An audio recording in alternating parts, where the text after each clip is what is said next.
jodoh. Kita menghindar, dia juga. Cie. Kan ada orang yang kayaknya ilfil banget sama cowok itu gitu ya. Ya apaan sih cowok itu goda-godain kita aja. Terus kita kayak mancing-mancing, "Neng kemana?" Tahu gitu. Apa segala macam. Pokoknya dia ilfil banget, bete sama kita. Tapi ujung-ujungnya jadiannya sama siapa? Sama dia juga. Kan banyak banget kasus kayak gitu. Kayak cerita garam di laut, asam di gunung, ketemunya di kuali kan ya. Tetap aja kayak gitu. Ada orang yang kayak teman saya orang Indonesia, jodohnya orang Mesir. Pas lagi kuliah, dia itu paling gak suka loh ke Mesir.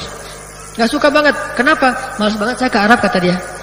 Nih hati-hati ya ngomongin malas ke Arab ya. Malas Arab atau apalah istilahnya, kayak anti Arab gitu. Padahal Rasulullah juga orang Arab. Dan dalam Islam gak ada bedanya orang Arab dengan orang Ajam. Semuanya sama. Justru kita yang rasial sebetulnya. Islam tidak rasis sama sekali. Karena diantara umat hamba Allah sama aja semuanya. Kita bilang nih, gua malas banget sama Arab segala macam. Ada teman saya kayak gitu persis. Malas banget dia ke Mesir. Kenapa? Gak mau ketemu. Pernah umroh sekali trauma. Kayak ngelihat di imigrasi Jeddah gak rapi gitu. Terus orangnya kerjanya suka-suka. Lagi ngecap paspor gitu sambil ngobrol sama temennya. Salam ngobrol-ngobrol, ngeteh dulu. Terus orang pada ngantri gitu kan. Bete kan dia, gua gak akan ke Arab lagi. Malas banget. Pas lulus sekolah, diajak temannya, kita lanjutin sekolah ke Mesir yuk. Malas gua mau ke Jerman aja kata dia. Tes ke Jerman gak ada yang lulus. Ternyata dapat panggilannya justru ke Mesir. Galau kan? Duh, ini ke luar negeri gak ada lain pilihannya selain Mesir. Jerman gak lulus, ke luar negeri ke Eropa gak ada yang dapat. Ke Korea waktu itu gimana gitu ya. Sebetulnya pengen ke Korea sih, pengen selfie gitu. Nggak dapat juga. Dia satu-satunya tawaran buat dia beasiswa cuma ke Mesir. Akhirnya dengan berat hati dia berangkat ke Mesir. Orang yang dia hindari ternyata dia kecantolnya sama cowok Mesir. Kecantolnya sama seorang hafiz dari Mesir yang keren banget. Dan pas sekarang kalau ketemuan dia bangga gitu. Anak-anaknya tuh semua kayak bule-bule gitu. Arab versi Indonesia. Indonesia versi Arab. Yang rambutnya anak kecil kan, rambutnya keriting-keriting, hidungnya mancungnya sampai saking mancungnya agak-agak miring gitu. Mancung banget lah pokoknya, kulitnya putih. Pas kita jalan ke mall tuh semuanya pada pengen nyubit. Anaknya tuh mirip ayahnya semua, gak ada yang mirip ibunya. Dia bangga gitu. Nah, alhamdulillah ya saya dapat ini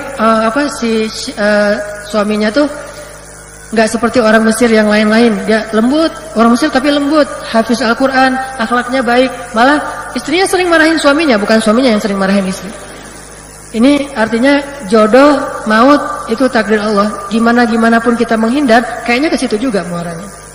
Jadi udahlah, let it flow lah ya. Dan siapa tahu justru di masjid TSM ketemunya, atau di parkiran, atau lagi pas di mall gitu lagi makan suki time atau apalah. Salah meja gitu kan, atau salah kresek kantong apa gitu-gitu deh. Standar lah ya. Ala-ala sinetron gitu. Nah, ini semuanya Allah yang menentukan, bukan kita. Begitu juga kematian. Ada orang yang merasa bahwa dengan sakit nih, kayaknya sakit saya nih akan membuat saya meninggal nih. Ternyata yang meninggal duluan justru anaknya yang nungguin dia. Kemarin tuh ada sekitar 2 bulan yang lalu ada cerita. Ini terjadi kepada teman saya nih. Teman saya tuh pengasuh pesantren, almarhum pengasuh pesantren. Salah satu santriwati di pesantren itu dapat musibah, kedua orang tuanya wafat di kampung. Telepon ke pesantren, ngasih tahu ke anaknya bahwa orang tuanya wafat. Dan anak ini anak satu-satunya. Orang tuanya wafat, kasih tahu ke putrinya. Pengasuh pesantren teman saya nggak tega mau ngasih tahu. Akhirnya cuma diajak, kita pulang yuk ketemu ayah kamu, ada urusan gitu. Diajak pulang nih teman saya, istrinya sama anak santriwati tadi yang ayahnya meninggal. Diajak pulang naik mobil, yang nyetir teman saya. Jarak antara pesantren ke rumahnya sekitar 5 jam ke pelosok gitu. Di tengah jalan terjadi kecelakaan. Teman saya ini luka parah, istrinya juga luka-luka, dan anak tadi meninggal di tengah jalan dalam kecelakaan itu. Dia menyusul orang tuanya. Dia nggak tahu pas dia pulang, dia berpikir ayah ibunya masih ada. Dia cuma pengen ketemu ayahnya, dia seneng gitu. Aduh, bisa pulang nih, padahal belum liburan, pengen ketemu ayah dan ibu. Padahal ayah ibunya udah meninggal. Ternyata takdir Allah, dia bertemu dengan ayah ibunya di akhirat. Ada yang punya tisu? Maaf ya, bukan baper, lagi flu. Baper sedikit. Nah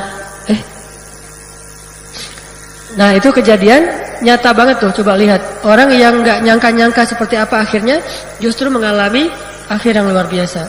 Kita berharap akhir kita tuh kalau bisa ada kayak request gitu. Bisa nggak akhirnya di request? Kadang bisa teman-teman, kalau tingkat kesolihannya kita tuh udah luar biasa. Sampai kita mau meninggal kayak gimana bisa minta. Salah satu meninggal yang bisa diminta itu adalah meninggal dalam keadaan syahid. Kata Nabi, siapa yang meminta wafatnya dalam keadaan syahid di jalan Allah dengan kejujuran di hatinya, maka Allah pasti akan mengabulkan. Cuman kan agak-agak ngeri juga ya, minta meninggalnya di tangan musuh. Wah, itu ngeri. Tapi kalau jujur dari hati, itu benar akan terjadi. Dan terjadi banyak tempat. Banyak banget, terutama kayak di Palestina. Dulu ada Syekh Ar-Rantisi namanya, salah satu panglima Hamas. Beliau mengatakan semua orang akan mati. Ada yang matinya karena kena kanker, ada yang matinya serangan jantung, ada yang matinya ditembak dengan Apache. Dan saya memilih kalau boleh matinya ditembak Apache. Meninggalnya persis matinya dibombardir oleh senjata helikopter Apache-nya Israel. Dia bisa request kematiannya. Syekh Ahmad Yasin, semua orang akan mati dan akan menghadap Allah. Cuma dia yang bisa memilih, meminta seperti apa kematiannya. Dan kalau saya boleh memilih, saya ingin meninggalnya dalam keadaan terbunuh oleh musuh setelah selesai sholat subuh. Persis wafatnya Syekh Ahmad Yasin, habis sholat subuh berjamaah di masjid, keluar dari masjid baru di teras, ditembak oleh rudal Israel dan meninggal. Sampai kursi roda beliau, tubuh beliau hancur. Persis seperti yang diminta. Cuman meminta kematian yang kayak gini kan gak sembarangan orang bisa ya. Nah, kita kayaknya ya Allah yang nyaman-nyaman aja lah, yang penting husnul khotimah gitu kan. Jangan sampai hancur lebur kayak gitu. Tapi kalau para pahlawan kita dulu, Sudirman dan para pahlawan-pahlawan kemerdekaan kita dulu, pasti mereka yang dicari itu justru. Sampai kayak di Aceh itu istilahnya, kalau di Aceh kan perang melawan penjajah namanya perang Sabi. Perang Sabilillah, yang sekarang berubah menjadi jomblo. Sabilillah juga, sama-sama Sabilah. Kalau dulu perang Sabi, sekarang jomblo Sabi. Gak ada hubungannya sih. Nah, kalau kita pengen meninggalnya request, salah satunya meninggal dalam keadaan syahid. Kalaupun meninggalnya di atas tempat tidur, insya Allah tetap dapat pahala syahid, asal jujur dari hati. Abu Bakar itu kurang soleh apa? Pengen banget meninggalnya syahid, tapi qadarullah meninggalnya di atas tempat tidur. Apalagi Rasulullah. Nah, yang lebih parah lagi Khalid tuh, yang hampir setengah dari hidupnya itu ada di medan perang, tapi meninggalnya di atas tempat tidur. Sampai Khalid ketika sakaratul maut, sakit keras, dia kayak ngeluh gitu ke teman-temannya. Teman-temannya ini kan panglima militer semua, jadi jenderal-jenderal bintang 4 pada ngumpul, pengen mengantarkan jenderal bintang 5 ke peristirahatan terakhir. Khalid lagi sakit keras. Kata Khalid, duh kenapa saya jadi gini ya? Kok saya yang hidupnya banyak di dalam peperangan, tapi meninggalnya di atas tempat tidur? Saya nggak rela banget, kata Khalid.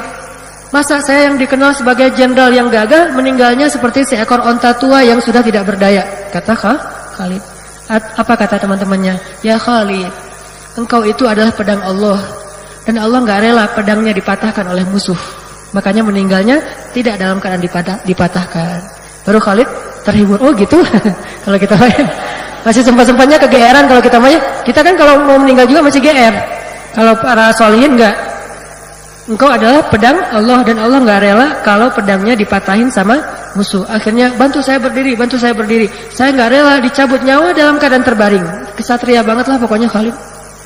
Enggak rela dicabut nyawa dalam keadaan terbaring. Akhirnya minta dibantuin berdiri. Berdiri, kemudian dia menghadap ke arah kiblat. Dia katakan, ya Allah, saya serahkan diri saya kepadamu. Saat itulah dicabut nyawanya dalam keadaan berdiri. Wafatnya seorang kesatria. Gak mau wafatnya tidur. Kalau kita baru sakit dikit, mana tempat tidur, tidur. Kalau Khalid gak mau tidur saya mah. Itu sakit paling parah kan, sakarat yang gak ada obatnya. Tapi dia gak rela dalam keadaan duduk, apalagi terbaring.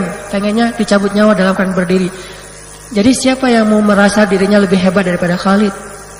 Baru panas DB dikit udah dirawatkan. Khalid enggak, dia pengen berdiri. Orang meninggal bisa milih, termasuk Ikrimah. Gimana pun jelek ayahnya Ikrimah, yaitu Abu Jahal, anaknya tuh luar biasa loh, kesatria paling keren. paling tangguh. Kalau kita baca sirah Nabi dan sahabat, kita akan takjub. Itu lebih daripada semua film-film Hollywood. Achilles, Hector, Hercules, siapa tuh? Gladiator gitu, Maximus. Pokoknya siapa aja lah, termasuk yang di film-film kayak Lord of the Ring, film-film kolosal gitu. Itu semuanya fiksi, tapi dalam Islam aktor-aktor sahabat itu, superhero, itu ada semuanya. Dan lebih hebat daripada adegan-adegan Hollywood. Cuman karena kita belum ada Hollywood, gak difilmkan. Makanya butuh sutradara-sutradara yang keren, orang-orang perfilman yang keren, yang mau berdakwah dengan keahliannya. Bagi saya dakwah itu bukan cuma ceramah, tapi segala potensi bisa dipakai. Ikrimah, gimana kematian Ikrimah? Kematian Ikrimah itu ketika kaum muslimin dalam satu peperangan, lalu kaum muslimin terdesak, tidak ada jalan untuk bisa menang kecuali ada yang berkorban, menembus barisan musuh dengan resiko dia akan terbunuh. Maka saat itu berdirilah Ikrimah anaknya Abu Jahal di atas sebuah batu besar. Dia katakan, wahai kaum muslimin, siapa yang mau berbaiat sumpah mati bersama saya? Artinya harus mati, nggak boleh hidup. Kalau hidup berarti dia berkhianat. Siapa yang mau berbaiat, bersumpah akan mati bersama saya. Akhirnya terkumpullah 100 orang kesatria. Kalau di film 300 Spartan, ini 100 doang nih. Lebih sedikit dan lebih tangguh nih. Dan semuanya Spartan gitu, six pack gitu-gitu kan, keren-keren lah pokoknya. 100 penunggang kuda yang siap mati. Siapa yang mau berbaiat bareng saya untuk mati? Terbaiatlah 100 orang mati bersama Ikrimah. Khalid aja waktu itu mengatakan kepada Ikrimah, ya Ikrimah, saya enggak rela kalau terjadi sesuatu kepada kamu ya Ikrimah. Kamu sahabat saya dari kecil. Kata Ikrimah, ya Khalid, dulu ketika saya memusuhi Islam, membenci Allah dan Rasul, kamu enggak pernah ngalang-halangi saya. Sekarang ketika saya pengen membela Allah dan Rasul, kamu ingin menghalangi saya? Ma'azallah ya Khalid. Kenapa dulu kamu gak menghalangi saya dari memusuhi Allah dan Rasul? Sekarang malah menghalangi saya dari membela Allah dan Rasul. Akhirnya Khalid gak bisa ngomong. Ikrimah pun berangkat dengan 100 pasukan elitnya, menembus barisan musuh. Dari 101 orang yang berangkat, gak ada satupun yang kembali dalam keadaan selamat. Semuanya syahid. Mereka memilih kematiannya. Makanya sama kayak Nabi Idris memilih kematiannya. Begitu juga dengan, atau mungkin gak syahid, memilih kematian yang indah itu seperti Utsman bin Affan. Tahu gimana Utsman wafat? Utsman wafat dalam keadaan sedang berpuasa sunnah, menjelang berbuka sedang tilawah. Sebaik-baik khatimah, husnul khatimah tuh kayak gitu. Dan malam sebelum Utsman berpuasa, nggak tahu nih saya lupa hari Kamis apa hari Senin, pokoknya malamnya Utsman mimpi. Dalam mimpi Utsman didatangi Rasulullah. Dan kata Nabi, siapa yang melihat aku dalam mimpi, dia seperti melihat aku dalam kenyataan. Berarti itu mimpi yang benar. Berdoalah suatu saat kita bisa ketemu Rasul walaupun di dalam mimpi. Minimal kita masuk sebagian dari golongan sahabat. Kalau melihat Nabi langsung kan jadi sahabat Nabi. Ini setengah sahabat. Malamnya Utsman mimpi ketemu Rasul. Rasul tanya kepada Utsman, Utsman, besok mau buka puasa di mana? Sama keluargamu atau sama kami? Kata Utsman, ya Rasul, saya rindu kepada Rasul dan Abu Bakar, Umar, sahabat-sahabat yang udah duluan meninggal.